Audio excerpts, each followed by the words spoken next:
Pasar keuangan global jarang bersuara lantang.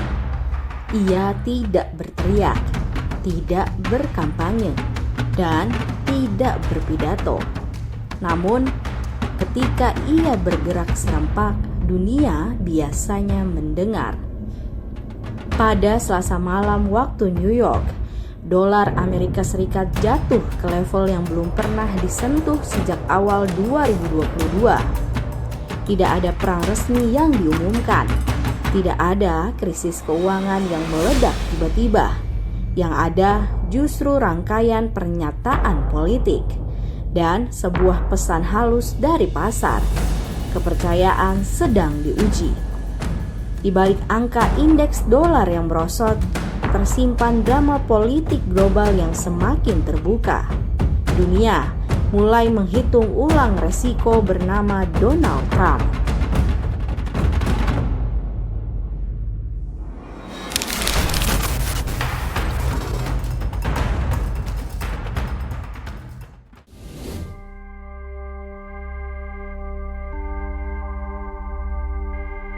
Indeks dolar AS atau DXY yang mengukur kekuatan dolar terhadap 6 mata uang utama dunia ditutup melemah 0,85% ke level 96,217 pada perdagangan Selasa 27 Januari 2026. Berdasarkan data Refinitiv, ini merupakan penurunan harian terdalam sejak April 2025, sekaligus membawa dolar ke posisi terlemah hampir 4 tahun. Terakhir terjadi pada Februari 2022. Pelemahan ini bukan peristiwa tunggal. Sejak sepekan terakhir, dolar terus tergelincir. 20 Januari 2026, DXY turun 0,76% ke 98,641. 23 Januari 2026 kembali melemah 0,77%. 27 Januari 2026 penurunan tajam memuncak. Rangkaian ini menunjukkan satu pola penting. Ini bukan reaksi spontan, melainkan akumulasi sentimen. Pasar membaca tekanan terhadap dolar sebagai hasil dari tumpukan resiko geopolitik, kebijakan perdagangan agresif, dan yang paling krusial, ketidakpastian arah politik Gedung Putih.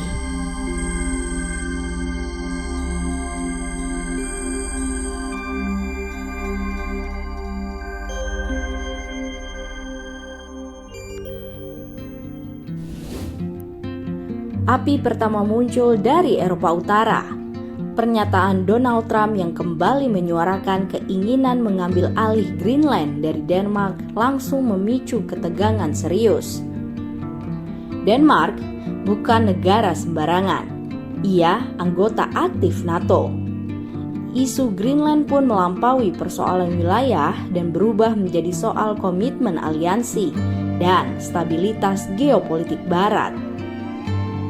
Situasi makin panas ketika ancaman tarif kembali digunakan sebagai alat tekanan politik. Bagi pasar, ancaman tarif bukan sekedar retorika. Ia berarti gangguan perdagangan lintas kawasan, resiko balasan kebijakan, dan meningkatnya ketidakpastian investasi global. Dalam kondisi seperti ini, investor tidak lagi melihat dolar sebagai tempat berlindung otomatis.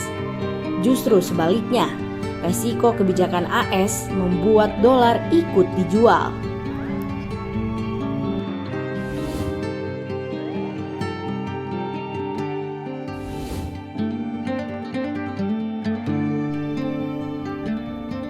Setelah ketegangan politik meningkat, pasar global kembali diramaikan oleh satu istilah lama dengan makna baru, sell Amerika. Sebagian investor mulai mengurangi eksposur terhadap dolar AS, saham-saham AS, hingga obligasi pemerintah AS. Arus keluar ini tidak terjadi sekaligus, tetapi bertahap. Dan justru karena itu lebih berbahaya.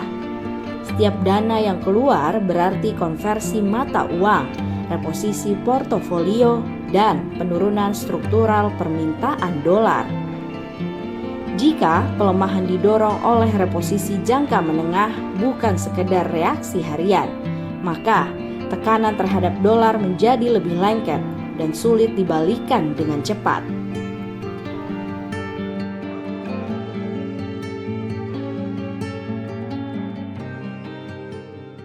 Tekanan tambahan datang dari Jepang. Yen memiliki bobot besar dalam perhitungan DXY. Ketika yen menguat, indeks dolar otomatis tertekan. Spekulasi bahwa otoritas Jepang akan mengambil langkah untuk menahan pelemahan yen membuat pelaku pasar menutup posisi USD JPY lebih cepat. Pasar USD JPY yang sangat liquid berfungsi seperti termometer sentimen global. Ketika pergerakannya tajam, efeknya menjalar cepat, menekan dolar yang sudah lebih dulu rapuh.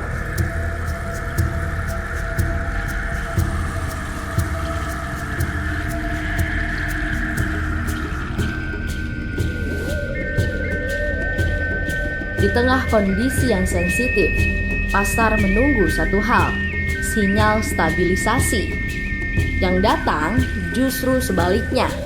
Ketika ditanya apakah dolar telah melemah terlalu jauh, Trump menjawab singkat, "Tidak, saya pikir itu bagus."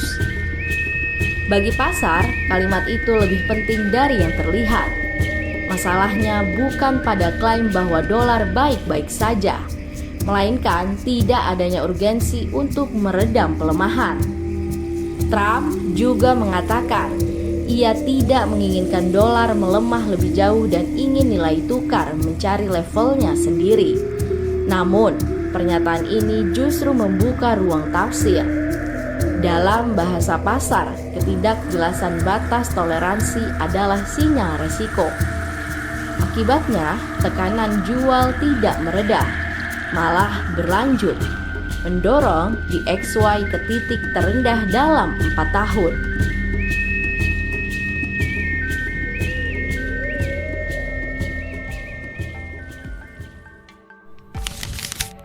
Jika politik adalah panggung, maka pasar adalah juri yang tidak pernah berbicara, tetapi selalu memberi nilai. Ia tidak peduli slogan, tidak terpengaruh retorika. Yang ia timbang hanyalah konsistensi, kredibilitas, dan arah kebijakan.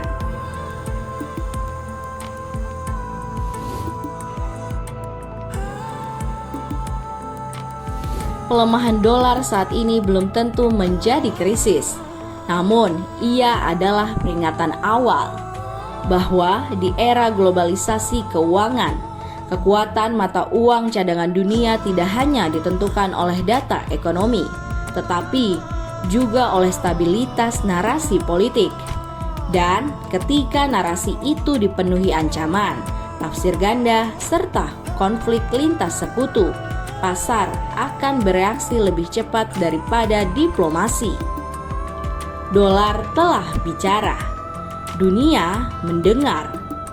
Pertanyaannya kini bukan lagi apakah pasar menghukum Trump, melainkan seberapa jauh hukuman itu akan berlanjut.